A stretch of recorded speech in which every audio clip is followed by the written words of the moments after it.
We have uncapped the National Health Insurance Levy. An amount of about 10 billion Ghana cedis has been programmed for the National Health Insurance Scheme. And this amount is expected to be used for the following: claim payments, essential medicine, vaccine payment, free primary health care, the Ghana Medical Care Trust, Mr. Speaker, and bridging the USAID financing shortfall. Mr. Speaker, in the year 2025, government will continue to implement reforms and increase budgetary allocation to enhance the implementation of 4 targeted social protection programs, namely National Health Insurance, the LEAP program, the school feeding program, and the capitation grant. Right, Honorable Speaker, under the LEAP program, beneficiaries will be increased from the current 350,000 to 400,000 beginning July 2025. The allocation of 728.8 million Ghana cedis for last year has been increased to 953.5 million Ghana cedis in the year 2025. So, Speaker, we have also uncapped the road fund. An amount of 2.81 billion Ghana cedis has been programmed for the Ghana Road Fund to be used solely for road maintenance. This represents an increase of 155% over the 2024 allocation of 1.1 billion Ghana cedis. 1.1 billion Ghana cedis. Mr. Speaker, we have also allocated an amount of 7.5 billion Ghana cedis to the District Assembly Common Fund. In accordance with our decentralization policy, we propose to Parliament that a minimum of 80% of the funds allocated to the District Assembly Common Fund should be sent directly to the district assemblies to spur economic growth and at the district level to deepen decentralization. Right, Honorable Speaker, I repeat, we have allocated an amount of 7.5 billion Ghana cedis to the district assemblies common fund. Mr. Speaker, in accordance with our decentralization policy and objective, we propose to Parliament that a minimum of 80% of the funds should be sent directly to the district assemblies to spur economic growth at the district level and deepen decentralization. Mr. Speaker, it is worth noting that in a stark contrast to what has happened recently at the District Assembly Common Fund, where only 50% of the released amount are sent to the District Assembly for the purposes of running the assemblies. Mr. Speaker, we have also allocated an amount of 1.5 billion Ghana cedis for Agriculture for Economic Transformation Program, of which Feed Ghana, Ghana Grains Development Project, Vegetable Development Project, and Nkoko Nketenkete are all key components of the program.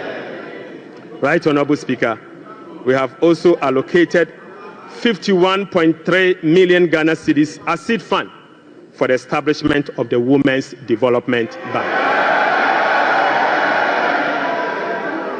Mr. Speaker, we have also allocated 300 million Ghana cedis to the National Apprenticeship Program. Mr. Speaker, I repeat, we have also allocated an amount of 300 million Ghana cedis to the National Apprenticeship Program. Right, Honorable Speaker, we have also allocated an amount of 100 million Ghana cedis to the Edumewura Program. Mr. Speaker, an amount of 100 million Ghana cedis has been allocated to the National Codes Program. Mr. Speaker, another amount of 100 million Ghana cedis has been allocated for the payment of monthly allowance to all assembly members.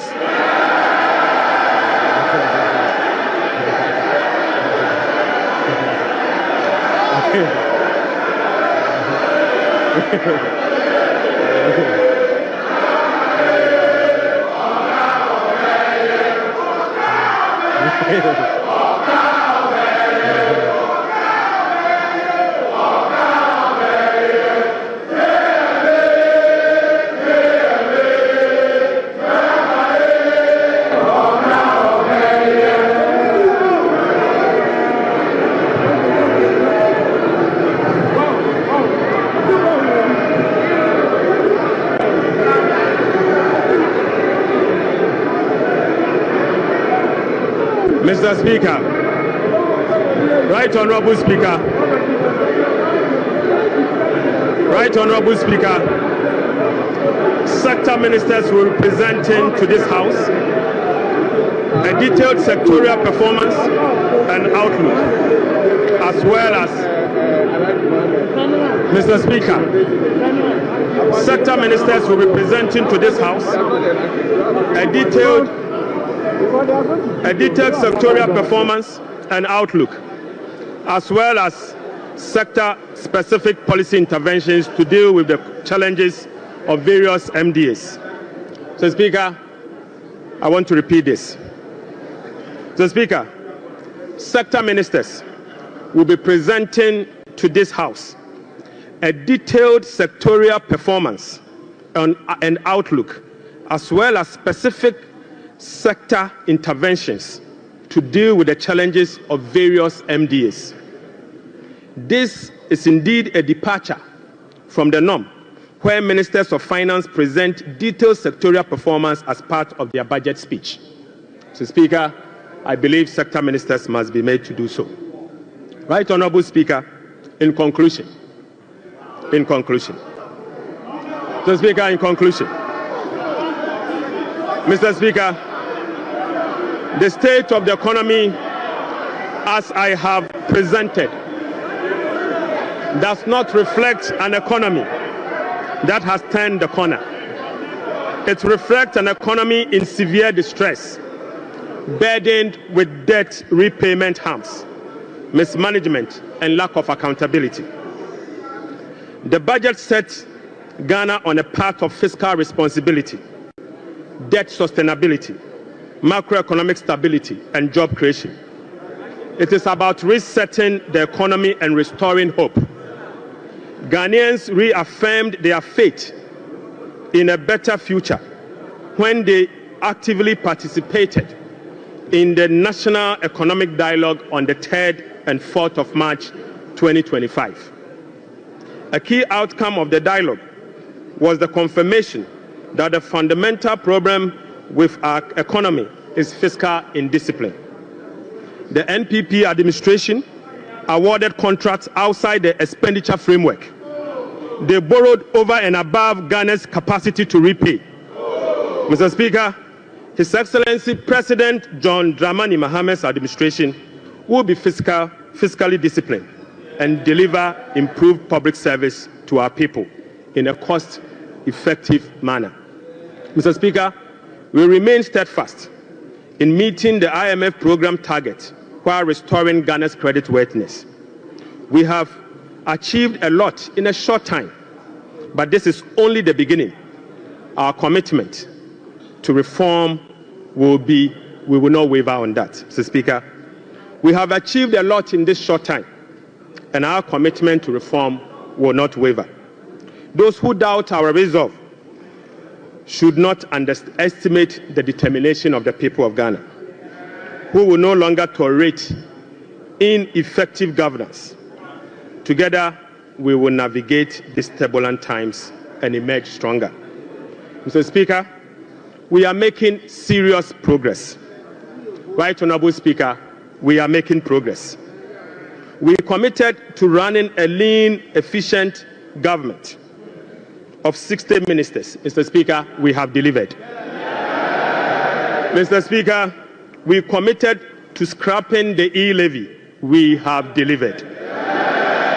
Mr. Speaker, we committed to scrapping the burden tax.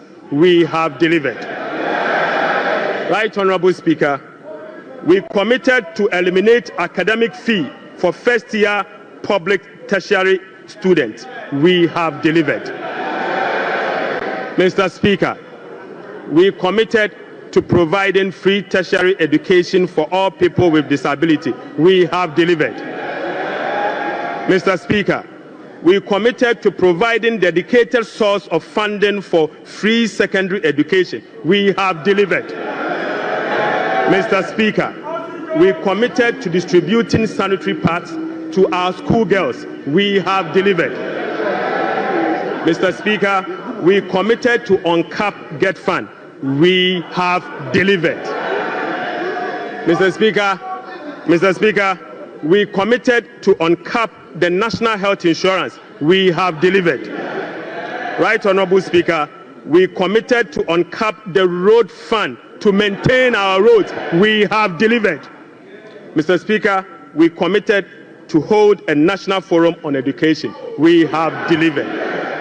Right, Honorable Speaker, we committed to hold a national dialogue on the economy. We have delivered. Mr. Speaker, we committed to deliver free primary health care. We have delivered. Mr. Speaker, we committed to deliver Mahama Care Program to finance the treatment of non-communicable disease. Mr. Speaker, we have delivered.